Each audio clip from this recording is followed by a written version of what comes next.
Yo, what's going on, guys? It's your boy Russ back again with some more Madden 19 Ultimate Team. This is episode number 12, I believe. Yes, it is episode number 12 because episode number 11 we had Drew Brees for the first time. First game, he killed it and got us a win. So this game we have Tavon Austin being added to the team. I think I hinted at him last episode. If I didn't, well, he's our new third down back because we need somebody that can actually catch the ball. I mean, we had Ty Montgomery. He was okay. We had LaShawn McCoy before that. But, LaShawn McCoy just fumbled way too damn much.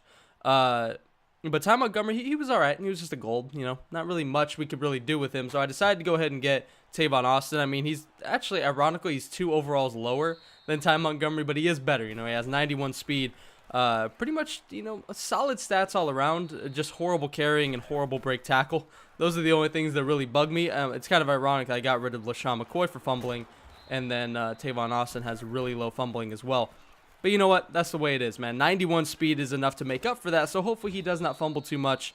And also with me kind of going down more instead of taking a ton of hits, I think it'll be a lot easier for us. I mean, it's not really going to be that big of a deal, I don't think. So getting into this game, this dude... Where do I even start with this dude? It was consistently the same formation, the same play, which is cool. I don't really mind that. If you have a scheme and it works, that's cool. But when you get plays like that, that's when it bugs me. This guy dodged a ton of bullets this game, and it was honestly ridiculous. You guys will see throughout this game, he makes some very questionable reads that at least should be broken up, you would think. Like right there, we get kind of a lucky animation right there and end up getting the broken up pass on 4th down. But, ooh, wait, let's hold on a second. Tavon Austin, his first play on the team, very first play of the game for us on offense, takes it all the way to the house, man. Wow. 57-yard touchdown for Tavon Austin. I was not expecting that. When I was playing this game, I was not expecting that at all. I kind of just read him out the flat because he was my dump-off read, and there was plenty of pressure to go around on that play. I probably could have hit the out route for a lot easier, play in general, but Tavon Austin with that speed, he gets past one guy, and if you just speed burst, you're good. I mean, he'll take it. So 3 rushes for 3 yards for his running back. I didn't catch who it was, but he goes over the middle right here. He kept hitting me with these seams consistently throughout this game. That's usually where I get beat, is usually the seam routes right here. I played everybody underneath. That was my fault. He did a very good job at switching up his play calling. He was going, well, I say switching up. I mean like switching up his decision making is what I should say. He ran the same play pretty consistently, but he would make the right reads. He would go to the out route whenever I played somebody underneath. So eventually I start to figure it out a little bit and user the outside and stuff like that. But he was definitely, he knew what he was doing, man. He had a nice little scheme that he was running. He's 9 for 11 right now with Ben Roethlisberger, so that should tell you a little bit of something. But right here, he almost rolls into a sack. I don't know why I said something. Who says that? Who says that anymore? That's an old-ass phrase. But right there, gets to the 1-yard line, man. It was consistent. I was making bad plays usering. Right there, I make a solid play and get a sack with Cam Chancellor. But my users were off this game, like, really off. I think I could have made so many more plays if my users just would have been average at best. I mean, that's really all I needed, but unfortunately, that does not happen. So we're tied at 7. Kickoff comes, and he actually ends up kicking it really close to out of bounds. I think he ends up doing this later, and we get decent field position, but he was flirting with the sidelines on the kickoffs pretty much every single play. First play coming back on our next drive. I took a chance, man. I took a chance. I tried to chuck it up. It seems like whenever I try to go deep, it does not work. Like, my receivers don't get animations or something, or I don't know. He didn't even go up for that. Like, you would think that of all people, Jerry Rice would at least go up and fight for that ball, but unfortunately he does not. So this guy gets back on offense, and we get a nice 3-yard loss for him, or on him. I don't know what the hell I'm trying to say. Basically, we forced the 3-yard loss, but then he gets a nice little dump off to his running back and trucks Stephon Gilmore into the ground. And it was consistent. This guy, I don't even know what to say, man. It was consistently the same play, the same reads, but I could not stop it, man. 3rd and 1. He's looking short. Of course he's looking short. He ends up not seeing anybody. He ran everybody to the left side of the field right there. Not the smartest move on 3rd and 1, so he chucks it deep. It's incomplete. 4th and 1, that's one of the plays I'm talking about. I understand it's Jadeveon Clowney, but you would think of anybody, Jadeveon Clowney would be able to disrupt that pass. Instead, he goes for the pick without me even usering onto him and then gives him the first down. I mean, I guess awareness comes into play there, or just his zone coverage or what. But you guys can see my users are just off, man. I was so off during this game. I don't know why. My users have not been very good this year, but this game they just felt horrible. Like I couldn't even make a play. I was thinking about going to the D-line, but I did not. Right there, Jadeveon Clowney makes a nice tackle. I'm actually going to start. I think I'm going to start using Jadeveon Clowney a little bit more, and Nigel Bradham just doesn't jump. I don't know.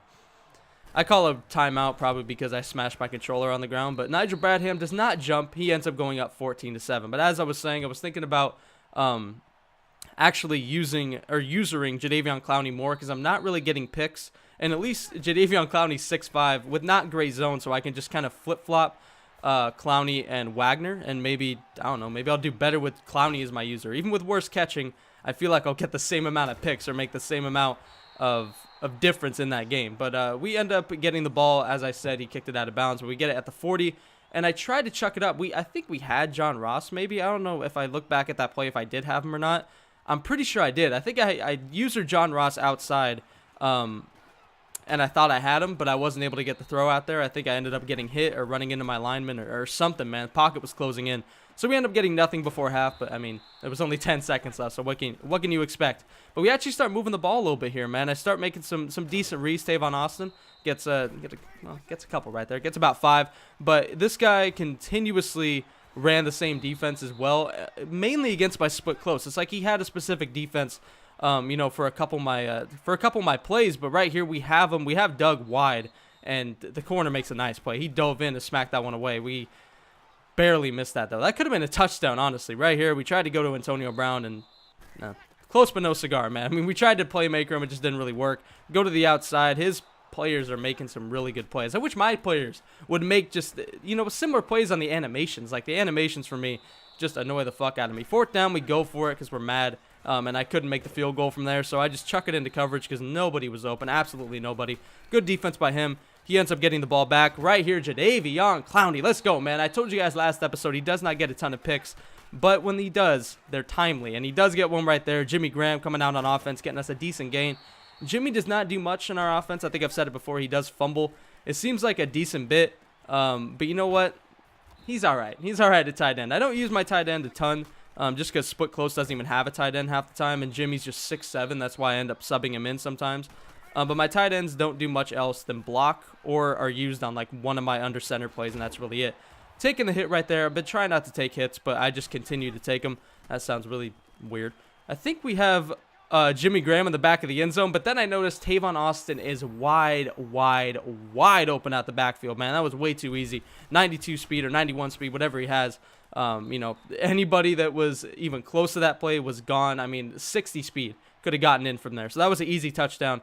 14-14. He has Tyreek Hill at kickoff. I have Tavon Austin. Tavon Austin is killer at kickoff, man. You guys will see he does really, really well at that position. You need a kick returner. I would pick up Tavon Austin. John Ross has been solid for me, but he doesn't have, like, the cuts. It seems like Tavon Austin has really nice, like, one cuts and stuff like that. And I'm just going to let this play speak for itself, man. We get beat by the seam, runs down the field, gets stripped from behind, and then falls on it himself. I mean, you would think that would be a surprising play, but at this point, we just expect it. I expect it to happen. It seems like I cannot get a fumble to save my life. Like, I'll force a fumble, but I can't get it. And then he dots me for another seam to Shannon Sharp. So, force fumble, don't get it. He scores.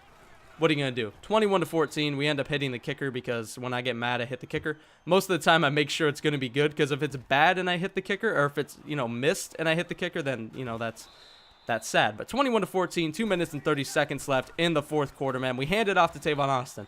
Probably not the smartest thing for me to do, but 2 minutes left.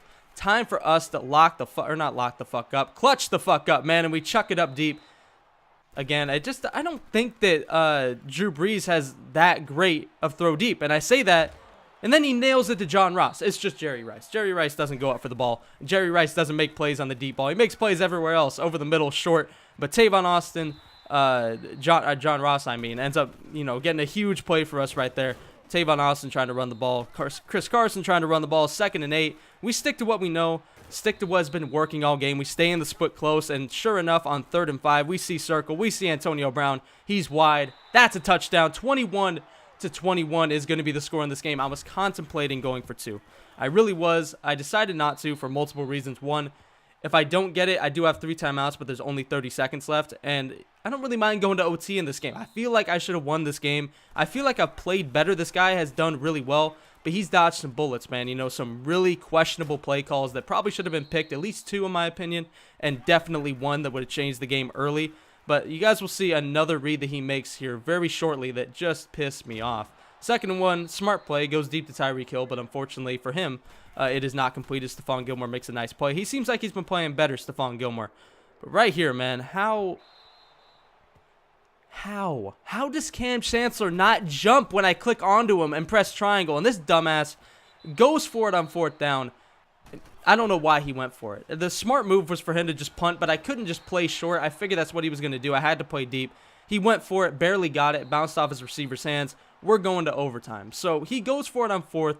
Should have had a pick. He should have thrown a pick on 3rd and then has the fucking audacity to go for it on 4th and actually get it when it bounces off Saquon Barkley's hands. I don't know. It seems like that stuff's been happening a lot more where it bounces off somebody's hands and then they catch it. I don't know why that happens, but 21-21 overtime. Here we go again, man. This is probably like my 4th or 5th overtime game in 12 episodes. I don't know how many of these I've had. I think at least 3. I'm pretty sure at least 3 overtime games, which is pretty crazy. I don't remember ever being in overtime games. Right there, I probably would have had the pick if Jadeveon Clowney, whoever that was, wouldn't have batted that down. And dude, what do I say? It's hard to make these videos so, like, epic when shit like that happens and it just drains me. Like, I ran good coverage. I had my safety on top of him the entire play, and he gets that animation. 3 rushes for 15 for Ricky Williams. He ends up rushing it more times on this drive than any, and he has 4 rushes for 20 yards. 3rd and 3. He has all types of people open. He takes the shortest route possible because I think he's trying to avoid my user as much as he can because he is moving down the field at will. I don't know why he's avoiding my user because it's shit. He goes right at it right there. Ends up getting the completion to the 4-yard line. Tosses it outside. We slow it down. The blocking is unfortunately tremendous. Oh, and we lose in overtime, man. You know, I like to put out games that are entertaining and have stuff going. I'm sorry that I lose these games. Fuck me, man. I should have won this game. And not usually do I just say straight up, I should have won this game. I should have. I hope you guys enjoyed it. That was ridiculous. I don't even know what to say. 4 drop picks, 3 whatever. I don't know. Incredible. I hope you guys enjoyed it. Hopefully we can bounce back next episode. And as always, I'm out. Peace.